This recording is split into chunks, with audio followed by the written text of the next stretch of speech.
Buenas tardes, estamos en la segunda sesión del curso de teoría pedagógica cuyo tema es el currículum.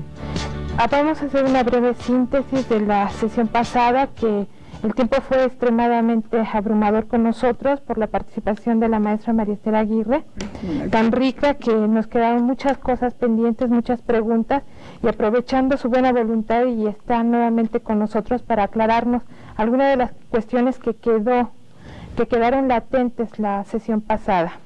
Hoy continúa el desarrollo de la primera dimensión temática. Posteriormente vamos a ver cuál es el tema de esta segunda sesión que corresponde a la primera dimensión. Quisiéramos iniciar esta primera parte del curso nuevamente abusando de María Esther, que nos haga una breve síntesis de lo que hace 8 días quedamos al aire, que era nos estaba explicando la importancia de la reforma protestante y los procesos de escolarización impulsados por ellos, y la primera transformación o identificación de la noción de currículum. Así, María Esther, si fueras tan amable de retomar algunos puntos que quedaron. Bien, pues buenas tardes. Buenas tardes a los compañeros de la pedagógica y a otros compañeros que estén con nosotros, y creo que yo fui la que abrumé el tiempo. Lo que pasa es que yo creo que aquí pasa lo mismo que lo que le sucede a uno en las clases. Uno prepara y dice, no me va a alcanzar, y a la hora de la hora resulta que se queda uno a la mitad. Por eso hicieron bien los protestantes en tratar de controlar el currículum con el tiempo y los contenidos, ¿no? Ahí se les ocurrió, yo creo. Bien, la vez pasada estuvimos trabajando en la noción de currículum y habíamos visto cómo de alguna manera en la noción de currículum había una serie de antecedentes y de preocupaciones por organizar, por darle cierta racionalidad, cierta coherencia a los procesos formativos. Recuerdan ustedes que la noción más antigua que se implica aquí sería la noción de grupo, de clase escolar, que indica hay una organización por edades, para ciertos fines, en fin. Después viene la idea de método, que se integra a esto, y de alguna manera la noción de currículum, pudiéramos decir que se apoya en las anteriores, las recoge, y es la que le da salida a estas piezas del rompecabezas, ¿no? Ya había una idea de organización de clases, en cuanto a grupos organizados, diferenciados en cuanto a edad, propósitos, contenidos, etcétera, pero era un rompecabezas, ¿no? El currículum es el que vendría a dar una síntesis de estos elementos, y de alguna manera la noción de currículum del siglo XVII recoge las inquietudes que se habían planteado ya en grupo y en método. O sea, la idea de control, hay una idea de control de profesores. Bueno, principalmente empieza el control de la vida del estudiante, ¿no? Control en cuanto a asistencia, decíamos control en cuanto a progresos, y hay un control general de lo que se va a trabajar en procesos formativos formales, digamos, ¿no? Estaría la idea del control de tiempo, del control del espacio, del control de los contenidos y del control de los profesores y otras instancias que después van a ir interviniendo. Y para esto se va a organizar un plan, decíamos, rígido, en el sentido que no tiene la laxitud que tenía antes la vida escolar incipiente, de que entraban cuando salían, estudiaban lo que querían, estaba la persona de 50 años junto al muchachito de 10, 12, sino que cierta rigidez en cuanto a que va marcando pautas en relación con métodos, con tiempos, con contenidos, con entradas, con salidas. Entonces nos queda claro que la necesidad es de controlar tiempo, espacios, contenidos. Y yo creo que nos quedamos trabajando la diferencia, lo que me comentabas hace un momento, Tere, la diferencia entre el proyecto de convenio de los reformadores y el proyecto de los jesuitas. O sea, el momento es de los dos grandes reformadores. Están los reformadores de la disidencia, digamos, los heréticos, que después algunos se constituyen en iglesia evangélica, y estarían los jesuitas, que son los contrarreformadores. Hay algunos aspectos, aquí están las hojitas, que ya les van a llegar mañana, sí, aquí las tengo. Hay algunos aspectos en los que coinciden, fundamentalmente coinciden en armar un gran proyecto racionalizador, estructurador, en establecer una lógica, digamos, en cuanto a la dirección, la orientación de los procesos formativos formales, escolares, en la escuela como la entendemos en las sociedades occidentales a partir de este tiempo. Pero sí hay diferencias importantes, ¿no? O sea, los reformadores, decíamos, son los que aportan la noción de currículum, la preocupación por la noción de clase, la noción de método. Los contrarreformadores, ya decíamos, que también se preocupan por este aspecto racional, y son los jesuitas a través de sus constituciones, donde hay capítulos específicos para la organización de la escuela, que tratan de organizar al menor detalle. Esto lo vimos la vez pasada. Hay diferencias muy importantes entre los dos proyectos. Recordemos que el fundador de los jesuitas, Ignacio de Loyola, era militar y va a organizar esto como la gran empresa militar al servicio de la iglesia. Incluso lo dice el lema de los jesuitas, para la mayor gloria de Dios, en fin. Y establece una disciplina muy severa, y podríamos decir que ese es un dato importante, que alguna vez hemos comentado. Es una disciplina que viene desde afuera hacia adentro. O sea, se controla el ambiente, se controla el espacio no tiene que ser un espacio mundano, tiene que ser un espacio fuera del mundo para que se formen bien fuera del deterioro del mundo, etcétera, y con una disciplina muy fuerte. Esta disciplina muy fuerte implicaba una obediencia ciega, y además lo dicen textualmente. Yo alguna vez pensé que era broma, porque dicen de una disciplina obedecer como un cadáver, dice Santoni Rullo en su Historia Social. Y no, resulta que así decían, que tenían que obedecer como un cadáver a la autoridad, o sea, para nada levantar cabeza, o sea, lo que dijeran, eso se acataba. Y luego tenían una serie de ejercicios para el desarrollo de la voluntad.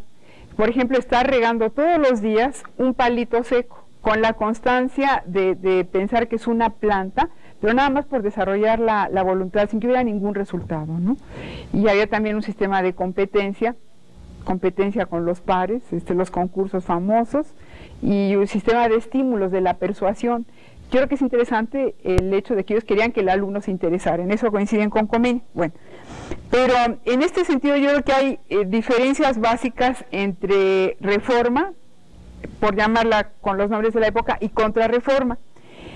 La reforma, ustedes recuerdan que el gran proyecto de la reforma, la reforma de los disidentes, era la reforma religiosa, o sea, el acceso directo a la Biblia, y por eso había que leer directamente. Eso es lo que impulsa la apertura de la escuela a todos.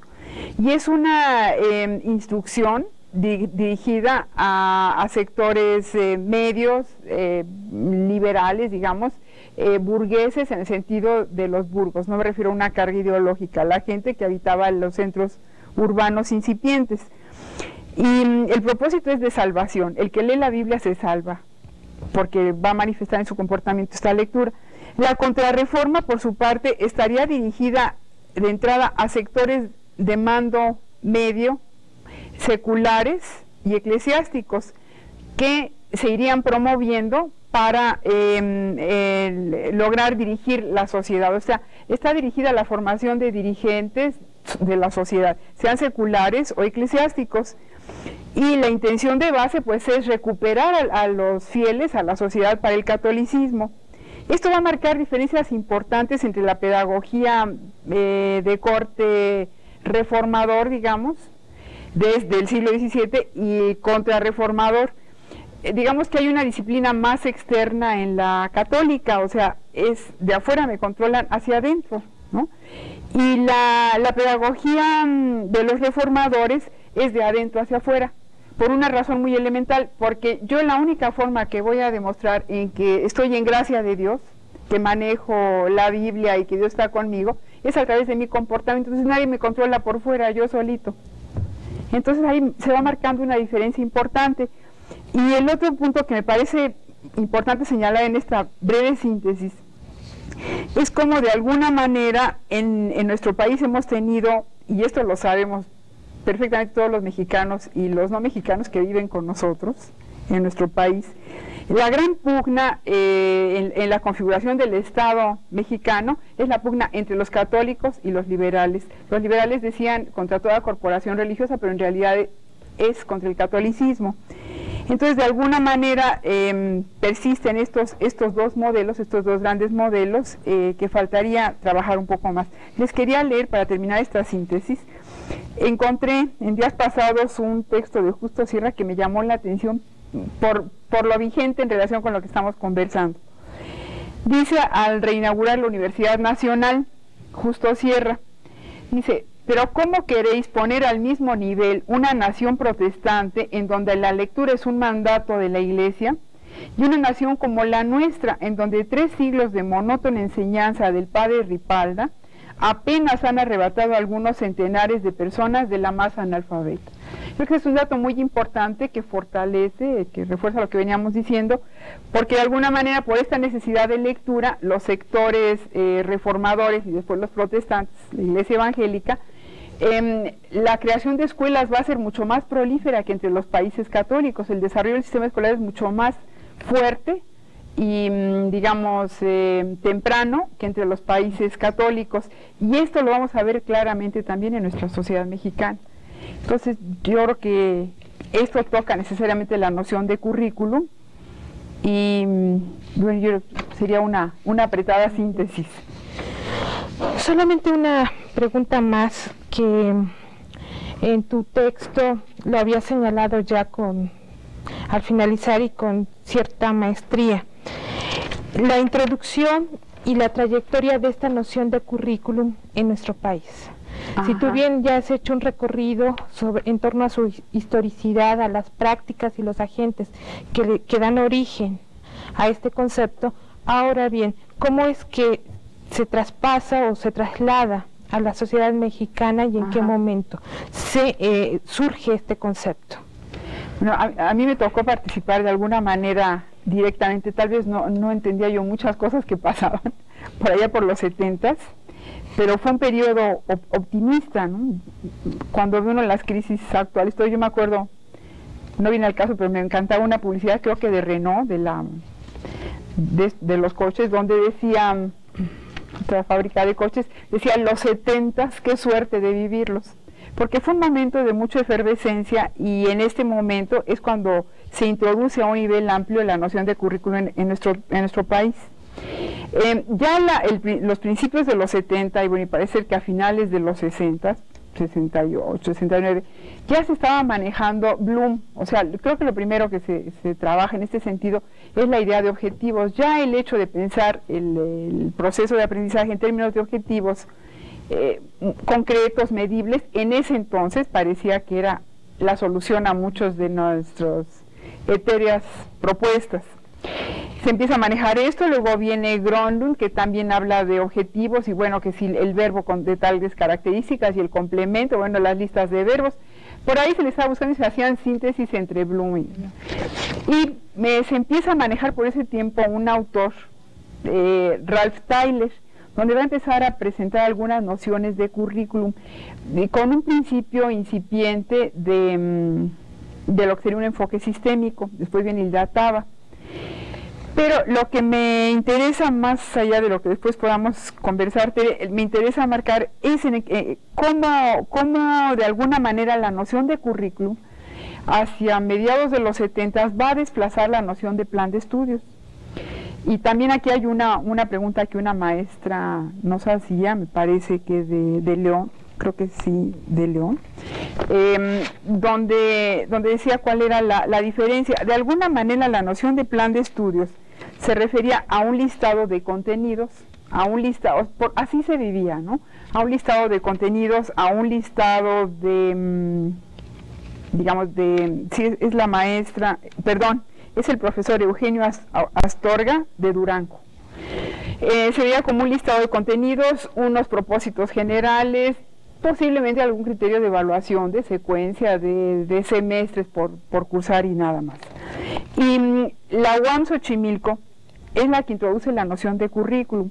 O sea, hay un grupo que hacia el 74 funda la UAM y es la gran sorpresa, ¿no? La gran sorpresa en el medio educativo, porque precisamente van a innovar el término currículum, pero van a manejar una propuesta, digamos, de plan de estudios renovado, actualizado, donde hay un estudio muy importante del medio, de qué tipo de demandas, o sea, la relación, se establece ya una relación entre escuela, mercado de trabajo, cuáles son las demandas sociales, qué tipo de necesidades, cuál es el papel de la escuela en relación con esto, cómo de alguna manera se puede transformar la práctica profesional. Cuestionan mucho estos perfiles rígidos, abstractos del profesional, dicen que no hay un médico, hay médicos, y van fundamentando, que eso también es importante, y empieza en el siglo XVII, una reflexión sobre los procesos formativos. Hay toda una propuesta formativa importante ahí. Entonces es la UAM la que va a establecer, la que va a introducir este término y se va generalizando. En este sentido, yo también me gustaría hacer hincapié que a veces puede uno caer en la trampa del lenguaje, ¿sí? Porque plan de estudios en algún momento dado puede ser ya en la práctica lo mismo que currículum. Lo que pasa es que era un término ya muy gastado. Entonces currículum daba la experiencia, daba la noción de trayectoria y la noción clave de experiencia.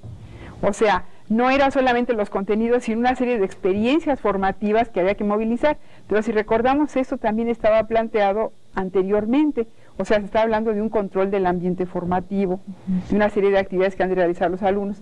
En este sentido, bueno, es un término nuevo que sustituye el gastado término plan de estudios. Ahora, sucedieron cosas simpatiquísimas, por decirles simpatiquísimas, ¿no? Por ejemplo, en Derecho, bueno, Derecho ya estoy diciendo nombres, no se digan nombres, ¿no? Algunos planes de estudios que estaban revisando, al mismo plan de estudios exactamente, o sea, a los contenidos que estaban, Derecho Civil, lo que hacían en la reforma curricular era ponerle de este lado los objetivos y de este actividades. Entonces ahí no había un currículum como se estaba planteando, seguía siendo un plan de estudios. Yo creo que entra la relatividad de los términos, nada más que es el término que se ha generalizado en nuestro medio católico, y que proviene de los países anglosajones. No sé. Qué bueno que comentas esto, porque uno de los temas finales de este curso es la elaboración del currículum. Y es cierto, cuando tenemos la oportunidad de participar en una modificación, reforma o reestructuración del plan de estudios, uno tiene ciertas dificultades, sobre todo para engarzar la noción de currículum y plan de estudios. A mí me sucedía mucho, yo participé en la reestructuración de sociología y habíamos realizado un plan de estudios por áreas y nos decían, bueno, defina, es plan de estudios por áreas, una currícula organizada por áreas. Para los neófitos sociólogos, pues todavía no alcanzábamos a distinguir esas dos nociones, aunque mi formación era pedagógica también. Nos enfatizaban los pedagogos de la UNAM, los encargados del comité de planes de estudio, hacer esta distinción pertinente y después emplear la taxonomía de Bloom para organizar las actividades de aprendizaje y los productos. Entonces a mí me sonaba incongruente que ellos insistieran en esta distinción pertinente entre currículum y plan de estudios y por otro lado estuvieran enfatizando en la forma de organización y elaboración de los objetivos que darían como producto ciertas experiencias. Entonces yo creo que esto es lo que hace al campo del currículum atractivo y problemático a la vez. Con insistencia estábamos leyendo las preguntas que venían para esta sesión, cuyo tema es hacia la constitución de una teoría curricular, sus conceptos básicos y la distinción de algunos conceptos que se involucran y que tienen ciertas conexiones con la noción de currículum.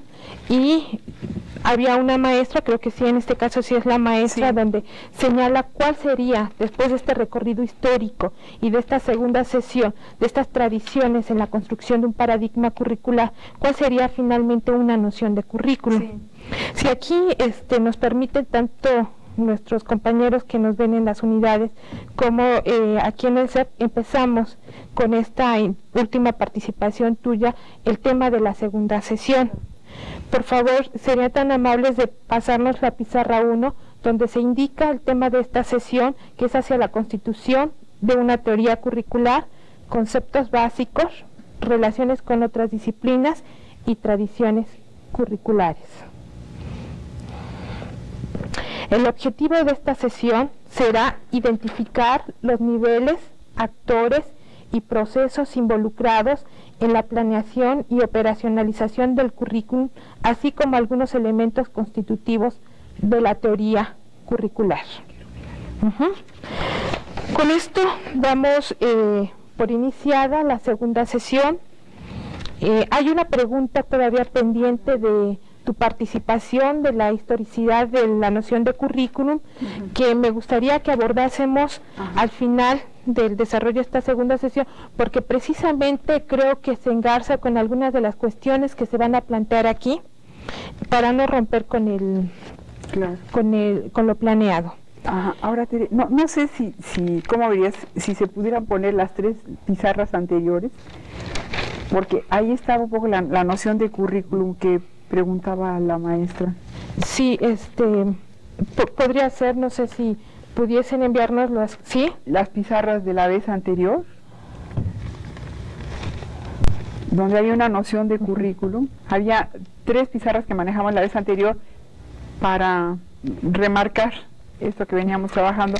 Yo creo que ahí se va dando respuesta a algunas de las preguntas. Sí, y si determinamos los ejes fundamentales de esta discusión y posteriormente las pasamos. Sí, de acuerdo, son todas ligadas. Son 3 temas que hay que abordar hoy, sí, y que posiblemente al finalizar alguno de estos temas podemos pasar las pizarras. Como yo les decía, es un campo, la educación y especialmente el tema del currículum es muy atractivo. Nosotros con frecuencia comentábamos que hay temas en el terreno educativo, en el tema educativo, que parece que nos da una sensación de ir penetrando cada vez más y más y más, y cuando creemos que ya vamos a salir, es imposible su salida, al contrario, nos van metiendo más y más y más. En este sentido, hablar de currículum y su definición temática o su definición conceptual es algo difícil. Primero porque ya hemos señalado con la primera sesión de este curso que la noción del currículum obedece a una ubicación histórica, obedece a una interpretación ligada a diversas épocas que veremos más adelante, a ciertas prácticas y a ciertos actores y a ciertos fines. Por ejemplo, tú nos has hecho un recuento, yo creo que bastante rico, desde el siglo XII, 11, 12 hasta el 17, 18, en donde el currículum asumía como primer punto o como primera concepción o acepción la idea de técnica, de organización de contenidos, de integración de ciertos elementos como era el método, el aula, los docentes y los alumnos. Posteriormente veremos cómo el siglo XIX va a abarcar un viraje muy importante en la noción de currículum, y hacia el siglo XX otro mucho más importante. Este último siglo la noción de currículum se va a complicar aún más por la intención de los estudiosos de este campo en generar una teoría que hable sobre los procesos, los actores y los problemas que involucran el campo curricular. Y en sus búsquedas constantes, que están desde el siglo XII, que tú señalabas, hasta el siglo XX, en el siglo XX la teoría curricular se va a enganchar o se va a engarzar con una teoría social. No sé si, yo creo que estarías totalmente de acuerdo conmigo que la delimitación de un concepto y la delimitación del propio campo curricular obedece a una serie de polémicas que no solamente expresan las inquietudes explicativas de los autores, sino las inquietudes de las épocas. Tú eres pionera, yo creo, en una de las metodologías más importantes para la investigación sociohistórica en nuestro país, a recoger estos 3 elementos: atmósferas, legados y andanzas, que es lo que habla del ambiente social, cultural y espiritual que permea toda la producción teórica de un autor. Yo creo que en penetrar al currículum es también recoger todos estos 3 elementos para entender los textos y los contextos que dieron origen a las nociones de currículum, ¿no? Por eso no podemos identificar una única noción. Es difícil la polisemia, hay un constante debate en las ciencias sociales por la polisemia del lenguaje, y el campo curricular no se exenta de esta polisemia. Y lamentablemente la noción de currículum, veremos que hay mínimo 5 definiciones dependiendo de la tendencia, dependiendo del enfoque teórico, dependiendo de la época histórica. Inicialmente currículum era igual a organización de contenidos, era igual o era equivalente a secuencias de aprendizaje, que es ahí donde hay una marcada confusión entre la noción de currículum y plan de estudios. Generalmente tenemos esa idea, bueno, decimos plan de estudios igual a currículum, porque en su primera acepción currículum en el siglo, permiten estas fechas que soy una calamidad, 1633, en Inglaterra, es esta primera noción, es una noción técnica de currículum, y que en nuestro contexto sí era un equivalente de plan de estudios, ¿no? Esto va a ir cambiando, no sé si por fortuna o desfortuna, porque en ocasiones queremos salir agregándole más elementos a una definición, y lo que hacemos es entramparnos más, ¿no? Yo había identificado por lo menos 3 definiciones de 3 connotados teóricos del currículum. Johnson, que dice que el currículum es una serie estructurada de experiencias de aprendizaje. Otro en donde señala, bueno, no solamente son las experiencias de aprendizaje las que definen el currículum, sino la relación estudiante, experiencias de aprendizaje y sociedad. Ya hay 3 elementos componentes de una definición curricular.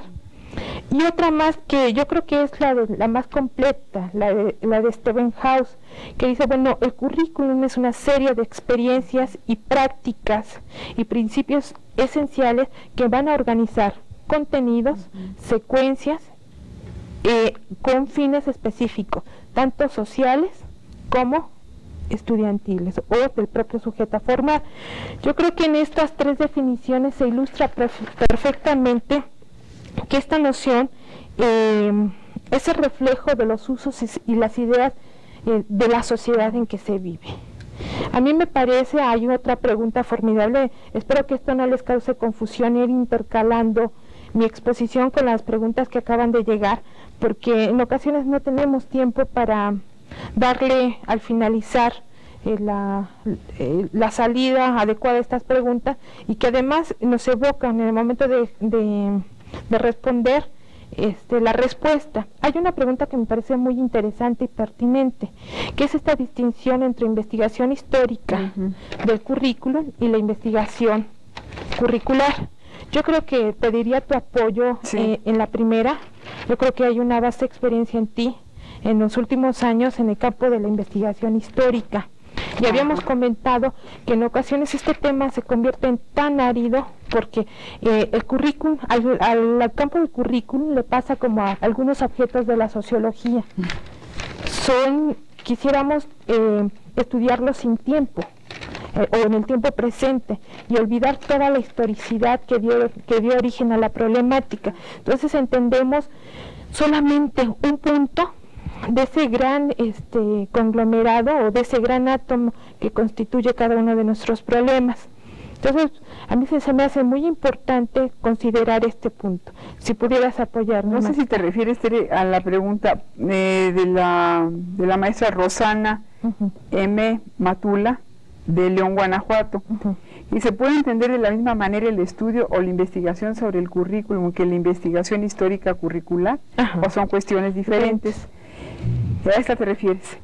Bueno, maestra, yo creo que aquí habría que tomar en cuenta que el estudiar el currículum, la investigación sobre el currículum, que sí es lo mismo, de hecho la investigación sobre el currículum lo que haría sería recoger dimensiones en torno a la configuración de un currículum, entre una dimensión histórica, entre una dimensión filosófica, psicológica, sociológica, etcétera. Entran dimensiones jugándose en torno a un objeto de estudio que sería el currículum, igual que entran dimensiones jugando en torno a un objeto de estudio que sería la infancia, o que sería la escuela, o que sería Comenio, ¿no?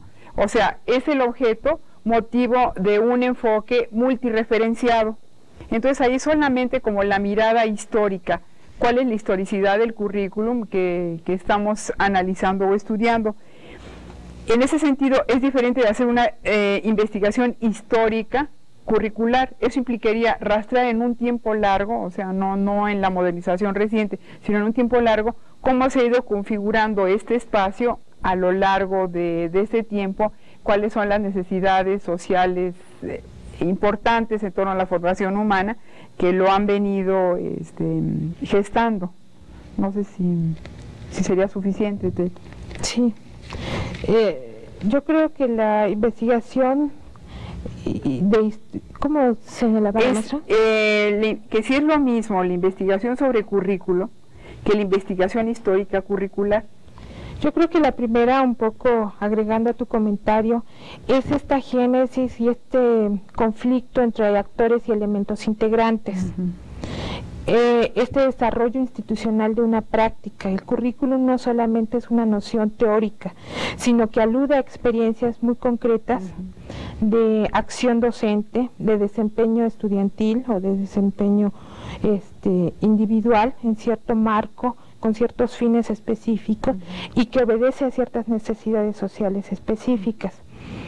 Esto nos lleva a pensar que la investigación histórica en el currículum podría ayudarnos a entender esta génesis y entender y comprender a su vez el por qué está o no está posibilitado el desarrollo de una u otra tendencia curricular, como grandes experiencias formativas y proyectos formativos. En este sentido, yo quisiera señalar que el currículum, la noción de currículum ha sido señalada con frecuencia por algunos autores recientes de la dimensión social del currículum como un puente entre los principios y las prácticas educativas. ¿Esto qué implica? Este presupuesto ¿qué implica? Implica aludir a dos elementos componentes de todo proceso o práctica educativa, que es la relación entre educación y sociedad, que es ahí donde yo creo que se complica el campo curricular y donde también surge la confusión de la noción de campo curricular. Para esto volvemos a reiterar el tema de esta sesión para que vayamos ubicando. Si nos pudiesen transmitir la segunda pizarra, por favor, de los conceptos básicos de la teoría curricular: currículum, plan de estudios, programa, práctica educativa y pedagógica. Son conceptos estrechamente relacionados con el desarrollo y la definición del campo curricular. ¿Qué implica hablar de campo curricular? Con frecuencia señalamos campo curricular, campo esto, campo lo otro, pero ¿qué alude la noción de campo? Es una noción que se introduce en las ciencias sociales a principios de los 70, mediados de los 80. En nuestro país llega por ciertas circunstancias hacia principios de la década de los 80 y alude a estas relaciones conflictivas que dan origen a cierta producción del conocimiento en el área social. Es una noción de vieja trayectoria en el campo de las ciencias sociales. La psicología la psicología es la primera que la incorpora a su lenguaje. Y la toma del campo de la física. Y la toma es una noción de la física, que habla de las relaciones de antagonismo, repulsión y atracción que tienen todos los elementos. Kurt Lewin toma esta noción para dar cuenta de la polaridad de la conducta. Posteriormente, hacia 1980, Pierre Bourdieu la va a incorporar para los estudios de sociología del conocimiento.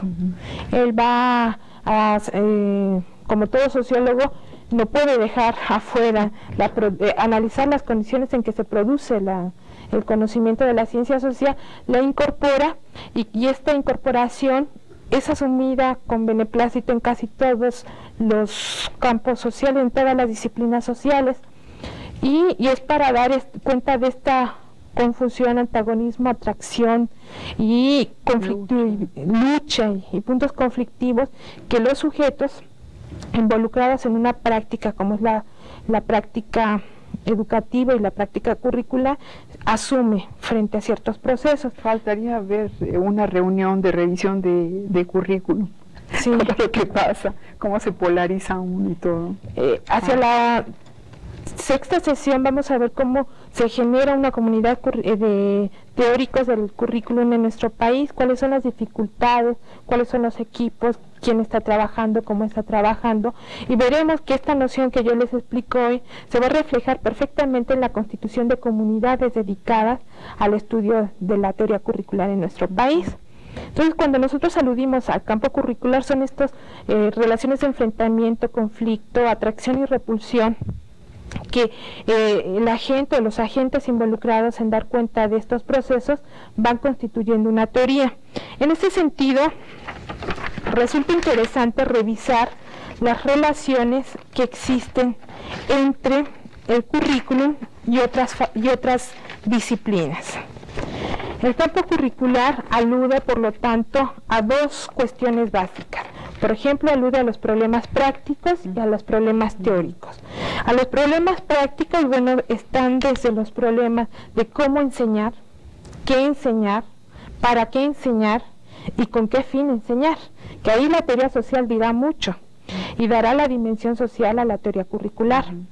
Los problemas teóricos es propiamente la producción del conocimiento de esta práctica, un poco teorizar y dar cuenta, elaborar conceptos que nos hablen de los procesos que están señalándose.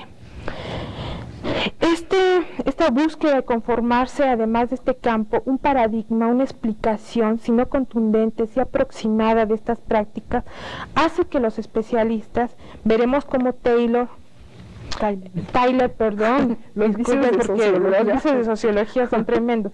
Tyler, y yo estuve desde ayer, no voy a decir Taylor, y lo dije, Tyler. Es Tyler,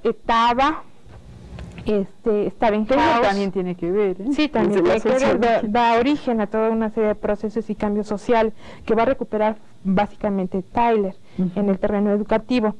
Él, Stabenhaus, el propio Jimeno Sacristán, estarán dando cuenta de esta búsqueda de una conformación paradigmática que dé cuenta tanto de los problemas teóricos como de los problemas prácticos.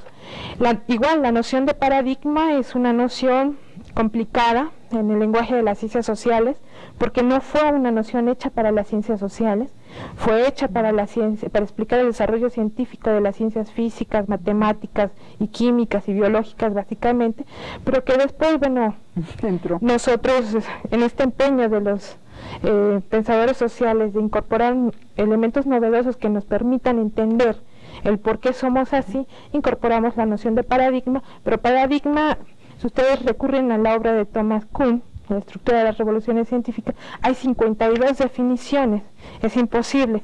Nosotros incorporamos una de las más sencillas, que es un esquema, un modelo, un modelo que busca dar explicación a ciertos elementos y que además tiene instrumentos, conceptos y prácticas que resuelven enigmas de la realidad. Entonces, todos estos teóricos van a trabajar alrededor de ello para conformar un paradigma.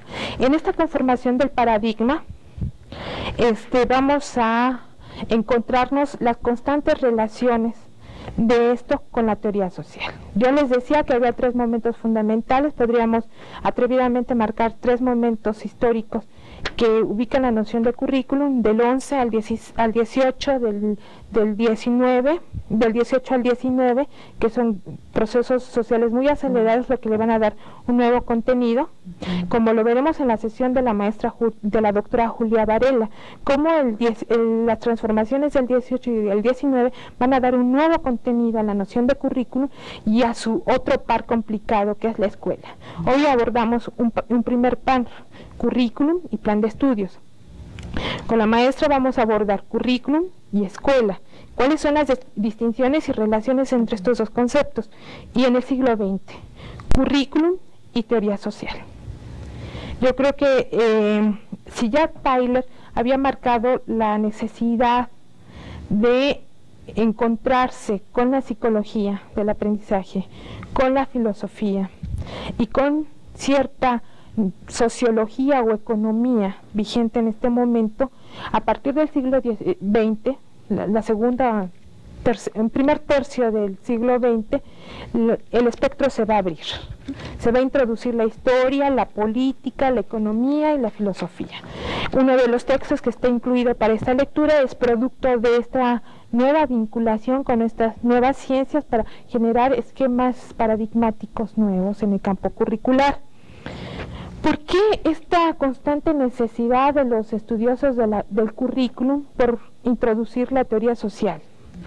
Yo creo que hay un problema fundamental que se marca desde el surgimiento de las ciencias sociales, la relación entre teoría y práctica. En el campo curricular esta relación se agudiza, tú lo verás, ¿no? Hay un desfase necesario. Inminente.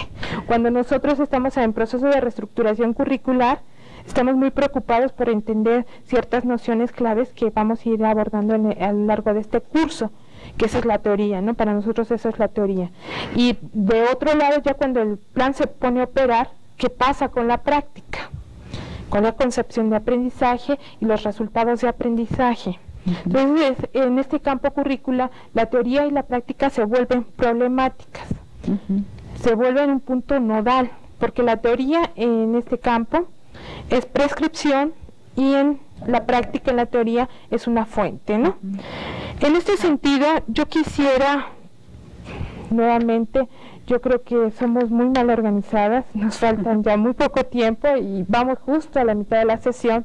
Yo quisiera que esto me permitiese hacer un puente. En esta construcción teórica del currículum encontramos la primera tradición de este afán por construir paradigmas, que es la dimensión racionalista del currículum. Tyler es aquí uno de los pilares fundamentales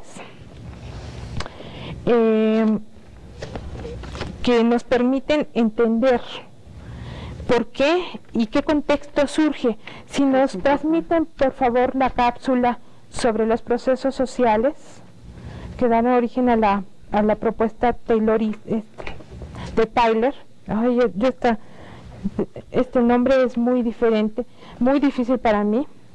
Yo quisiera, María Esther, un poco tu experiencia.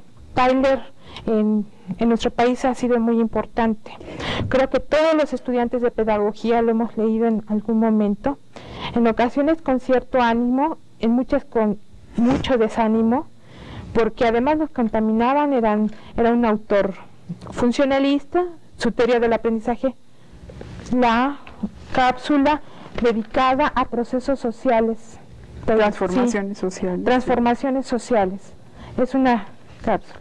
Entonces, yo creo que en este sentido, Tere, habría que recuperar, bueno, si bien la escuela del siglo XVII, por marcar una fecha, se venía gestando antes, va a implicar la primera transformación o, digamos, configuración de la escuela, donde hay una noción de currículum y que obedece, decíamos, a motivos de pugnas por la hegemonía religiosa. O sea, la bandera era la religiosa, recuperar espacios de reformadores y contrarreformadores. Yo creo que la segunda gran reforma de la escuela, que la acerca más a nuestros días, es la manera en que inciden los procesos de industrialización, la gran revolución industrial, no la primera inglesa, sino la segunda, la del siglo XIX, en relación con la escuela.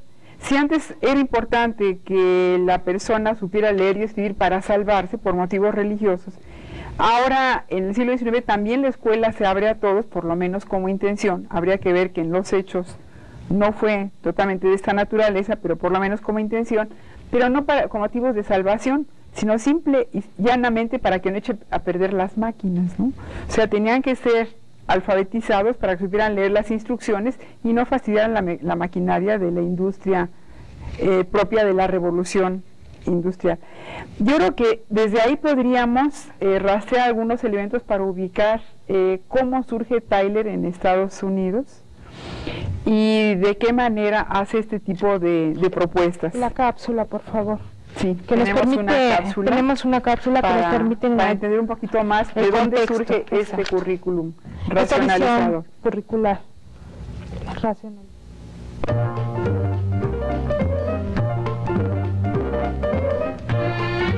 Hasta antes de la década de 1890, el currículum era uno más de los elementos de la educación que los profesores podían elaborar sin una formación o especialización laboral. Sin embargo, desde el siglo pasado, en los Estados Unidos, se empleaba ya la noción de currículum para referirse al cuerpo de conocimientos que se transmite en la escuela. Entre los procesos sociales amplios que influyeron para el surgimiento del campo específico del currículum se encuentran los fenómenos de industrialización y monopolización acelerada de la sociedad estadounidense durante el periodo de 1890 a 1930. En consecuencia, se dieron fenómenos distintos como la automatización del trabajo fabril, la necesidad de mano de obra calificada, la urbanización y el crecimiento de la matrícula escolar, así como el imperativo de un mayor control sociopolítico.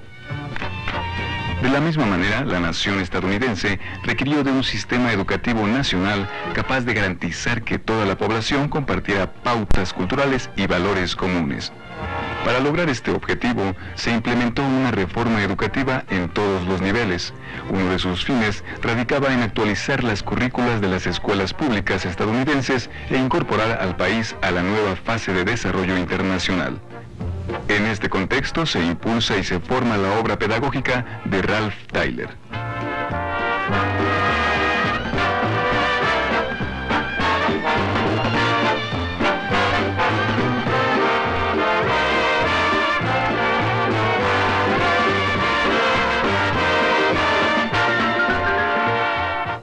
A reiterar esta idea, ¿no? De la definición del currículum corresponde a una ubicación histórica, a usos específicos y a necesidades y fines que hoy llamaríamos ideológicos de cada autor.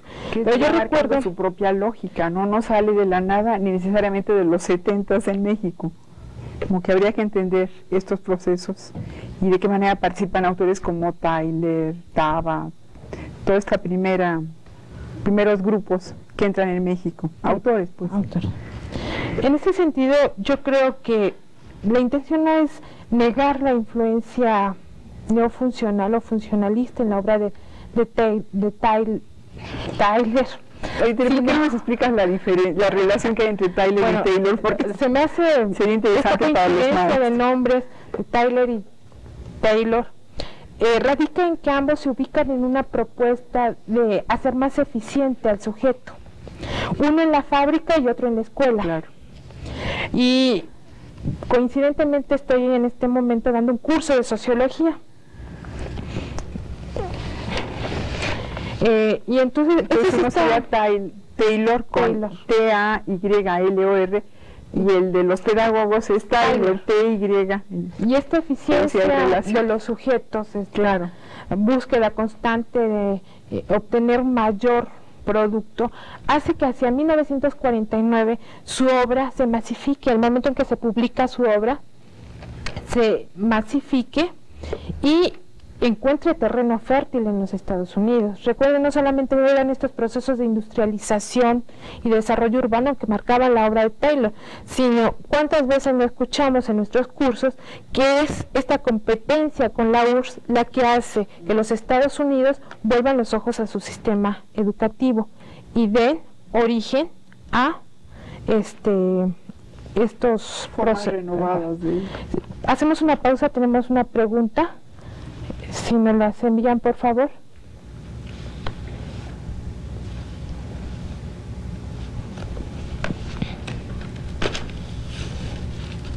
¿Se quiere hablar?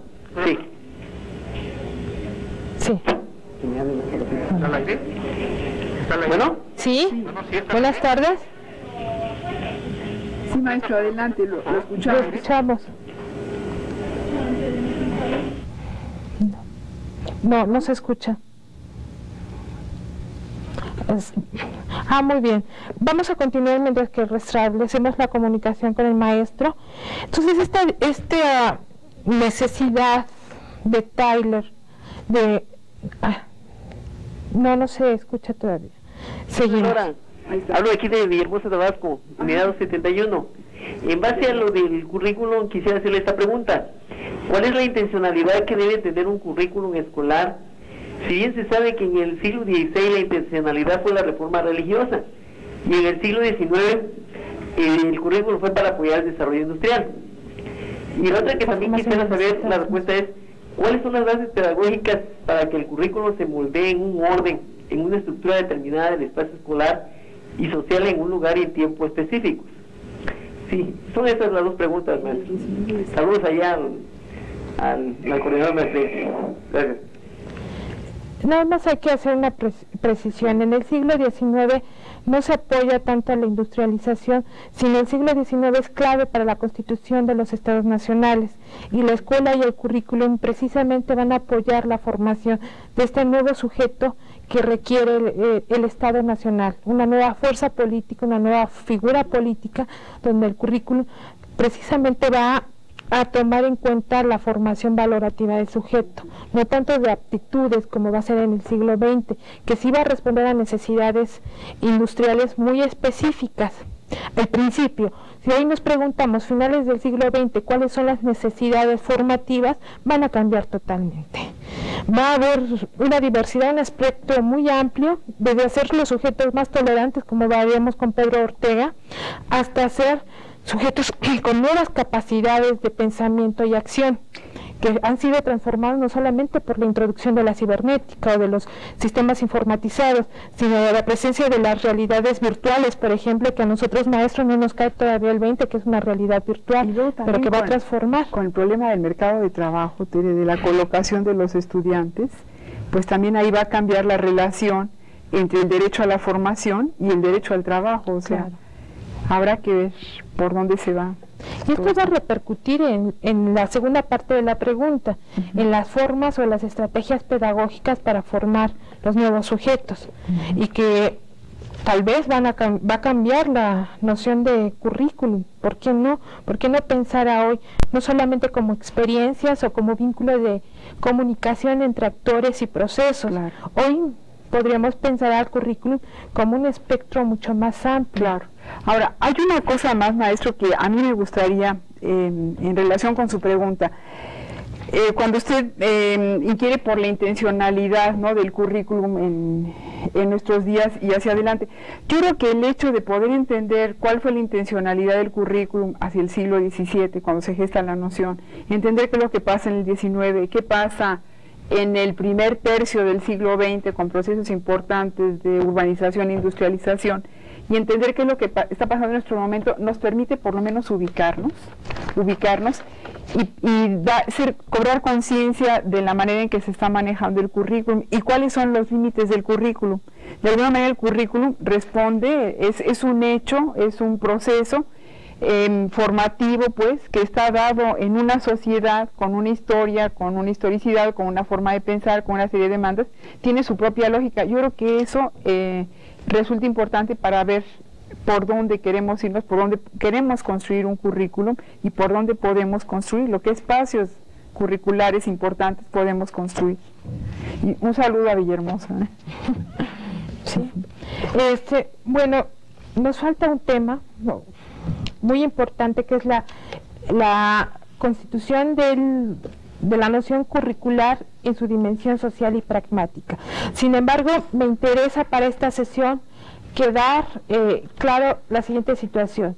Teníamos preparado para hoy una pizarra que se va a transmitir posteriormente y nosotros le vamos a enviar de cuáles son las características para elaborar su primer cuadro sinóptico de esta unidad, que deberá ser entregado pizarra 7, por favor, el 19 de septiembre, a más tardar, por favor.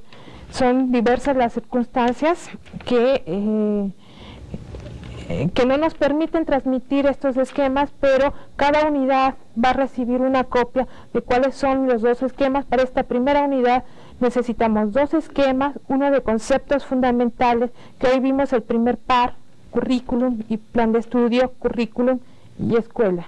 Pizarra, por favor. Y currículum y Ya, ¿no? Las Y pizarras, programa. Bueno, nosotros ya tomaremos en cuenta este tiempo tan apremiante que es, pero esto es importante que recuerden, los cuadros sinópticos deben de tener estos dos elementos, conceptos fundamentales, cuál es la noción de currículum, la noción de programa, la noción de plan de estudios y la noción de escuela. Ahí en cada una de estas columnas vamos a intentar rescatar las primeras definiciones de estos textos que integran la primera unidad. El segundo cuadro sinóptico, el segundo esquema, por favor, la segunda pizarra, que es sobre las dimensiones sociales del currículum, ¿sí? La dimensión curricular, ¿sí? Así. Estos son enfoques teóricos. Hoy vamos a recuperar las mismas categorías, pero en los enfoques racionales, sociológicos y pragmáticos. Prometo hacer un espacio en la sesión que entra para hablar de la dimensión sociológica y la dimensión pragmática, sobre todo la última, que una de sus más importantes representantes ha sido leído con frecuencia en nuestro país, que es Jimena Sacristán. Entonces, es importante recuperarlo y trabajar con ellos. Entonces, mil disculpas por el rezago de temas que tenemos, pero bueno, estas trampas del tiempo. Yo quisiera agradecer a la maestra Rosana Matula de León, Guanajuato, al maestro Eugenio Astorga de Durango y al maestro Manuel Guzmán de Parral, pues sus preguntas. Vamos a continuar respondiéndolas en la siguiente sesión, las que hoy no quedaron, no se respondieron suficientemente, y también al compañero que nos llamó de Villahermosa. Y le solicitamos que envíen sus preguntas, sus comentarios, nos son muy importantes para ir sabiendo por dónde caminamos. Muchas gracias. Nos vemos en la tercera sesión del siguiente jueves. Va a estar la participación de la maestra Adelina Castañeda sobre el tema currículum y teorías del aprendizaje.